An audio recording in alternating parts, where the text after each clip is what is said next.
പുതിയ വീഡിയോയിലേക്ക് എല്ലാവർക്കും സ്വാഗതം. ആരോഗ്യത്തോടെ ജീവിക്കാനാണ് നാം എല്ലാവരും ആഗ്രഹിക്കുന്നത്. അതുപോലെ തന്നെ പ്രായമാകാൻ നമ്മൾ ആരും ആഗ്രഹിക്കുന്നില്ല താനും. ഈ രണ്ട് ലക്ഷ്യങ്ങളും നിറവേറ്റുവാൻ അല്ലെ സാധിക്കുവാൻ സഹായിക്കുന്ന ഒരു മരുന്ന് ഉണ്ട്. അതിനെ മാജിക് പിൽ എന്നാണ് ഡോക്ടർമാർ വിശേഷിപ്പിക്കുന്നത്. അത് നമ്മൾ ദിവസേന കഴിക്കുന്ന ഒരു മരുന്നല്ല, പക്ഷേ നമ്മൾ ദിവസേന ചെയ്യേണ്ട ഒരു കാര്യമാണ്. അത് മറ്റൊന്നുമല്ല, വ്യായാമം എന്ന പ്രക്രിയയാണ്. ആധുനിക വൈദ്യശാസ്ത്രം കണ്ടുപിടിച്ചിട്ടുള്ള മരുന്നുകളൊന്നും തന്നെ ഈ വ്യായാമത്തിന് പകരമാകുന്നില്ല എന്ന് നമ്മൾ പ്രത്യേകം ശ്രദ്ധിക്കണം. ഈ വ്യായാമം ചെയ്യുന്നത് കൊണ്ട് നമുക്ക് നിരവധി പ്രയോജനങ്ങളാണ് നമ്മുടെ ശരീരത്തിന് ലഭിക്കുന്നത്. അത് നമ്മുടെ ആരോഗ്യം കാത്തു സൂക്ഷിക്കുന്നു, നമുക്ക് രോഗങ്ങളെ പ്രതിരോധിക്കാൻ സഹായിക്കുന്നു. ഇതുകൂടാതെ നമ്മുടെ യുവത്വം നിലനിർത്തുവാനും ഇത് വളരെയധികം സഹായിക്കുന്നുണ്ട്. അപ്പോൾ അതിനെപ്പറ്റിയാണ് നമ്മൾ ഇന്നിവിടെ പ്രധാനമായിട്ടും ചർച്ച ചെയ്യുന്നത്. ആദ്യമായിട്ട് തന്നെ ഇത് നമ്മുടെ പ്രായത്തെ ലഘൂകരിക്കാൻ അല്ലെ നമ്മുടെ ചെറുപ്പം നിലനിർത്തുവാൻ എങ്ങനെയാണ് സഹായിക്കുന്നത് എന്ന് ഒന്ന് ചർച്ച ചെയ്യാം. നമുക്ക് 40 വയസ്സ് കഴിയുമ്പോൾ മുതലാണ് പ്രായമാകുന്നതിൻ്റെ ലക്ഷണങ്ങൾ നമ്മുടെ ശരീരത്തിൽ പ്രകടമാകാൻ തുടങ്ങുന്നത്. 40 വയസ്സ് കഴിയുമ്പോൾ നമ്മുടെ ശരീരത്തിൽ ചില മാറ്റങ്ങൾ ഉണ്ടാകുന്നു. ശാരീരികമായ ചില മാറ്റങ്ങൾ ഉണ്ടാകുന്നു. ശരീരത്തിനകത്ത് അതിൻ്റെ മെറ്റബോളിസം സംബന്ധിച്ചും ചില മാറ്റങ്ങൾ ഉണ്ടാകുന്നു. ഇവയൊക്കെയാണ് പ്രായത്തിൻ്റെ ലക്ഷണങ്ങളായിട്ട് നമുക്ക് പുറമേ അനുഭവപ്പെടാറുള്ളത്. പ്രധാനമായിട്ടും 3 കാര്യങ്ങളാണ് നമ്മുടെ ശരീരത്തിനുള്ളിൽ നടക്കുന്നത്. അതാണ് നമുക്ക് പ്രായത്തെ വിളിച്ചു വരുത്തുന്നത് പോലെ നമുക്ക് തോന്നുന്നത്. ആ 3 കാര്യങ്ങൾ എന്തൊക്കെയാണ് എന്ന് നമ്മൾ എല്ലാവരും അറിഞ്ഞിരിക്കണം. ഏറ്റവും പ്രധാനപ്പെട്ടത് നമ്മുടെ മസിൽ മാസ് അല്ലെ മസിലിന്റെ വലിപ്പം കുറയുന്നു എന്നുള്ളതാണ്. ഈ മസിലിന്റെ വലിപ്പം കുറയുന്നതിന് സാർക്കോപീനിയ എന്നാണ് ഡോക്ടർമാര് പേരിട്ടിരിക്കുന്നത്. 40 വയസ്സ് കഴിയുമ്പോൾ മുതലാണ് അത് ആരംഭിക്കുന്നത്. അതായത് 40 വയസ്സ് കഴിയുമ്പോൾ മുതൽ ഓരോ 10 വർഷത്തിലും 2 മുതൽ 5% വരെ പേശികളുടെ വലിപ്പം അല്ലെങ്കിൽ മസിൽ മാസ് കുറയുന്നു എന്നാണ് കണക്കാക്കപ്പെട്ടിരിക്കുന്നത്. 65 വയസ്സ് കഴിയുമ്പോൾ മുതൽ അതിൻ്റെ ശതമാനം ഏതാണ്ട് 8 മാറുന്നു. അപ്പോൾ മസിലിൻ്റെ വലിപ്പം കുറയുമ്പോൾ അത് മറ്റു പല ആരോഗ്യ പ്രശ്നങ്ങൾക്കും കാരണമാകുന്നുണ്ട്. മസിലിൻ്റെ വലിപ്പം കുറയുമ്പോൾ നമുക്ക് സന്ധികളുടെ ആരോഗ്യം ക്ഷയിക്കുന്നു, നമ്മുടെ എല്ലുകളുടെ ആരോഗ്യം ക്ഷയിക്കുന്നു. ഇത് രണ്ടും ചിലപ്പോൾ നമുക്ക് പെട്ടെന്ന് ഒടിവുകൾ ഉണ്ടാകുവാൻ കാരണമാകുന്നു. അതുപോലെ തന്നെ മറ്റു പല രോഗാവസ്ഥകളും, ഹൃദയാഘാതം, പ്രഷർ, അതുപോലെ തന്നെ കൊളസ്ട്രോള്, ഡയബറ്റീസ് തുടങ്ങിയ പല രോഗങ്ങളും ഉണ്ടാകുന്നതിനും ഈ പേശി ക്ഷയം ചിലപ്പോൾ കാരണമാകാം. ഏറ്റവും പ്രധാനപ്പെട്ട ഒന്ന് നമ്മുടെ ബേസൽ മെറ്റബോളിക് റേറ്റ് കുറയുന്നു എന്നുള്ളതാണ്. പേശികളുടെ വലിപ്പം കുറയുമ്പോൾ നമുക്ക് ബേസൽ മെറ്റബോളിക് റേറ്റ് കുറയുന്നു. ഈ ബേസൽ മെറ്റബോളിക് റേറ്റ് കുറയുന്നത് കൊണ്ടാണ് നമുക്ക് അമിതമായ ക്ഷീണം വരുന്നു. അതുപോലെ തന്നെ നമുക്ക് മറ്റു പല രോഗാവസ്ഥകൾ ഉണ്ടാകുന്നു. ഞാൻ ഇപ്പോൾ സൂചിപ്പിച്ച പ്രമേഹം, പ്രഷർ, കൊളസ്ട്രോള് തുടങ്ങിയ പല രോഗങ്ങളും ഉണ്ടാകുന്നു. അപ്പോൾ പേശികളുടെ ബലം കുറയുന്നത് ഒന്ന്. രണ്ടാമത്തെ പ്രശ്നം നമ്മുടെ എല്ലുകളുടെ ആരോഗ്യം ക്ഷയിക്കുന്നു എന്നുള്ളതാണ്. എല്ലുകൾ പെട്ടെന്ന് ഒടിയുന്നതിന് അത് കാരണമാകും. അതായത് ഓസ്റ്റിയോപോറോസിസ് എന്ന ഒരു രോഗാവസ്ഥ എല്ലുകളെ ബാധിക്കുന്നു. അത് 40 വയസ്സിൽ തുടങ്ങുന്നു. 70 വയസ്സ് കഴിയുമ്പോൾ മുതലാണ് ഈ ഓസ്റ്റിയോപോറോസിസ് കൂടുതലായിട്ടുണ്ടാകുന്നത്. സ്ത്രീകളിലാണെങ്കിൽ ആർത്തവ വിരാമം കഴിയുമ്പോൾ മുതൽ ഓസ്റ്റിയോപോറോസിസ് ഉണ്ടാകാൻ തുടങ്ങുന്നു.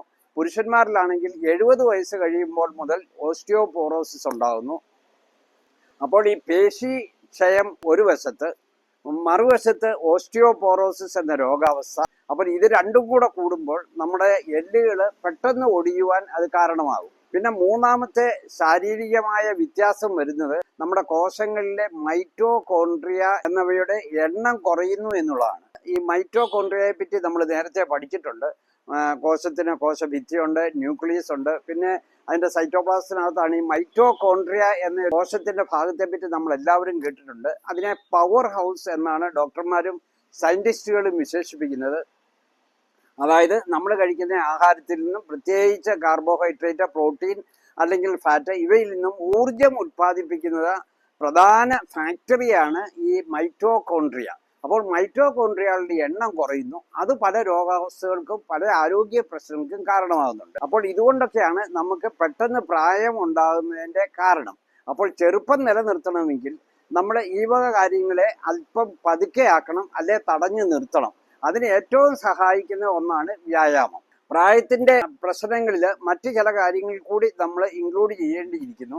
അൽഷിമേഴ്സ് ഡിസീസ്, ഡിപ്രഷൻ തുടങ്ങിയ പല മാനസിക രോഗങ്ങളും ഈ പ്രായമുള്ളവരെ കൂടുതലായിട്ട് ബാധിക്കുന്നുണ്ട്. അപ്പോൾ ഇതിനെയൊക്കെ പ്രിവെന്റ് ചെയ്യണമെങ്കിൽ നമുക്ക് ദിവസേനയുള്ള വ്യായാമം സഹായിക്കും. പിന്നെ വ്യായാമം സഹായിക്കുന്ന മറ്റൊന്ന് നമ്മുടെ ആയുസ് കൂട്ടിക്കിട്ടുന്നു എന്നുള്ളതാണ്. നമ്മുടെ ആയുസ്സിന്റെ ദൈർഘ്യം കൂട്ടാൻ വേണ്ടി വ്യായാമത്തിന് വളരെയധികം കഴിവുണ്ട്. നമ്മുടെ ശരീരത്തിന്റെ ഇമ്മ്യൂണിറ്റി അല്ലെ രോഗപ്രതിരോധ ശക്തി കൂടുതലായിട്ട് വർദ്ധിക്കുന്നു. അത് വ്യായാമം ചെയ്യുമ്പോഴാണ് അത് വർദ്ധിക്കുന്നത്. പിന്നെ വ്യായാമം കൊണ്ട് പൊതുവായ ആരോഗ്യപരമായ നിരവധി ഗുണങ്ങളുണ്ട്.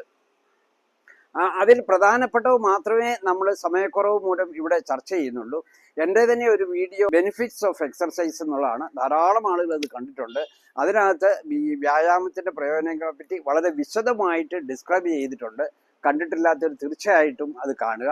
അപ്പോൾ വ്യായാമം കൊണ്ട് നിരവധി പ്രയോജനങ്ങളാണ് നമ്മുടെ ശരീരത്തിന് ലഭിക്കുന്നത്.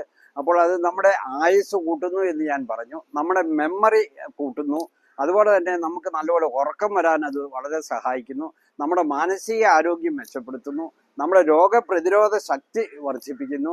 ഇതുകൂടാതെ പല രോഗങ്ങളെയും പ്രിവെന്റ് ചെയ്യുവാൻ വ്യായാമം വളരെ അത്യാവശ്യമാണ്. നമ്മുടെ ഹൃദയ ആരോഗ്യം മെച്ചപ്പെടുന്നത് കൊണ്ട് നമുക്ക് ഹൃദയാഘാതം വരാതെ സംരക്ഷിക്കാൻ കഴിയും. നമുക്ക് പ്രമേഹം വരാതിരിക്കണമെങ്കിൽ നമ്മൾ ദിവസേന വ്യായാമം ചെയ്യണം. നമുക്ക് അമിതവണ്ണം ഉണ്ടാകാതിരിക്കണമെങ്കിൽ നമ്മൾ ദിവസവും വ്യായാമം ചെയ്യണം. നമ്മുടെ കൊളസ്ട്രോൾ പ്രശ്നങ്ങൾ നമുക്ക് ഉണ്ടാകാതിരിക്കണമെങ്കിൽ നമ്മൾ വ്യായാമം ചെയ്യണം. അതായത് ദിവസവും വ്യായാമം ചെയ്യുന്നവർക്ക് നമ്മുടെ HDL കൊളസ്ട്രോൾ 10% വരെ കൂടുന്നു എന്നാണ് പഠനങ്ങൾ സൂചിപ്പിക്കുന്നത്. പലരും ചോദിക്കുന്ന ഒരു ചോദ്യമാണ്, നല്ല കൊളസ്ട്രോളായ HDL കൊളസ്ട്രോൾ എങ്ങനെയാണ് കൂട്ടുന്നത്, എന്നതിന് മരുന്നുണ്ടോ? അതായത് HDL കൊളസ്ട്രോൾ കൂട്ടാൻ ഇന്ന് മരുന്നൊന്നുമില്ല. HDL കൊളസ്ട്രോൾ കൂട്ടണമെങ്കിൽ നമ്മൾ ദിവസേന വ്യായാമം ചെയ്യുക എന്നത് മാത്രമാണ് ഏറ്റവും പ്രധാനപ്പെട്ട പരിഹാര മാർഗം. അപ്പോൾ കൊളസ്ട്രോൾ പ്രശ്നങ്ങൾ വരാതിരിക്കാനും കൊളസ്ട്രോൾ പ്രശ്നങ്ങളെ നിയന്ത്രിക്കുവാനും വ്യായാമം വളരെയധികം സഹായിക്കും. പിന്നെ നമുക്ക് സ്ട്രെസ് ഉണ്ടെങ്കിൽ അതിനെ കുറയ്ക്കുവാൻ ഇത് വളരെ സഹായിക്കും. വ്യായാമം നല്ല ഒരു റിലാക്സേഷൻ ടെക്നിക്കാണ്. അപ്പോൾ നമുക്ക് സ്ട്രെസ് നമ്മുടെ ശരീരത്തിൽ കുറയ്ക്കുന്നു. പിന്നെ നമ്മുടെ എല്ലുകളുടെ ആരോഗ്യം മെച്ചപ്പെടുത്തുന്നു. ഓസ്റ്റിയോപോറോസിസ് എന്ന രോഗാവസ്ഥ ഉണ്ടാകാതിരിക്കാൻ അത് വളരെയധികം സഹായിക്കും. നമ്മളുടെ പേശികളുടെ ബലം അല്ലെ പേശികളുടെ മാസ് വർദ്ധിപ്പിക്കുവാൻ, അതായത് സാർക്കോപിനിയ തടയാനോ അല്ലെ സാർക്കോപിനിയയുടെ പ്രശ്നങ്ങളെ ഒരു പരിധിവരെ നിയന്ത്രിക്കുവാനോ വ്യായാമത്തിന് വളരെയധികം കഴിവുണ്ട്. നമ്മുടെ ആയുസ് കൂട്ടുന്നു എന്ന് ഞാൻ നേരത്തെ സൂചിപ്പിച്ചു. അപ്പോൾ ഇങ്ങനെ വ്യായാമത്തിന് നിരവധി പ്രയോജനങ്ങളാണ്. ക്യാൻസർ പോലും വരാതിരിക്കണമെങ്കിൽ നമ്മൾ വ്യായാമം ചെയ്യണം എന്നാണ് ഡോക്ടർമാർ പറയുന്നത്. പിന്നെ നമുക്ക് പ്രമേഹം പോലെയുള്ള രോഗങ്ങളെ നിയന്ത്രിച്ചു നിർത്തുന്നതിനും ഹാർട്ട് അറ്റാക്ക് വന്നവർക്കും കൊളസ്ട്രോൾ പ്രശ്നമുള്ളവർക്കും ഫാറ്റി ലിവർ ഉള്ളവർക്കും ഒക്കെ ഈ വ്യായാമം ചെയ്ത് കഴിഞ്ഞാലേ നമുക്ക് ആ രോഗാവസ്ഥയെ നിയന്ത്രിച്ചു നിർത്തുവാൻ പറ്റുള്ളൂ. BP ഉള്ളവർക്കും വ്യായാമം അത്യാവശ്യമാണ്. നല്ല ഉറക്കം ലഭിക്കുവാൻ ഇത് വളരെ അത്യാവശ്യമാണ് എന്ന് ഞാൻ സൂചിപ്പിച്ചു. അങ്ങനെ നിരവധി പ്രയോജനങ്ങളാണ് വ്യായാമം കൊണ്ട് നമുക്ക് ശരീരത്തിന് ലഭിക്കുന്നത്. അപ്പോൾ ഇത്രയധികം പ്രയോജനമുള്ള ഒരു മരുന്നും ഇതേവരെ വൈദ്യശാസ്ത്രം കണ്ടുപിടിച്ചിട്ടില്ല. അതായത് ഒരു സർവ്വരോഗ സംഹാരി എന്ന് വേണമെങ്കിൽ നമുക്ക് വിശേഷിപ്പിക്കാം.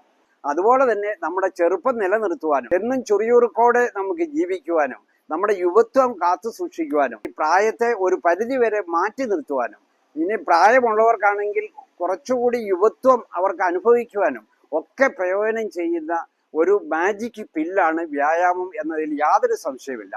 എന്താ, നിങ്ങൾ നാളെ മുതൽ വ്യായാമം ചെയ്യില്ലേ? തീർച്ചയായിട്ടും നമ്മൾ വ്യായാമം ചെയ്യണം. നമ്മുടെ ആരോഗ്യം കാത്തു സൂക്ഷിക്കണം. നമുക്ക് ജീവിതം ആസ്വദിക്കണം. മറ്റൊരു വീഡിയോയുമായി നമുക്ക് വീണ്ടും കാണാം.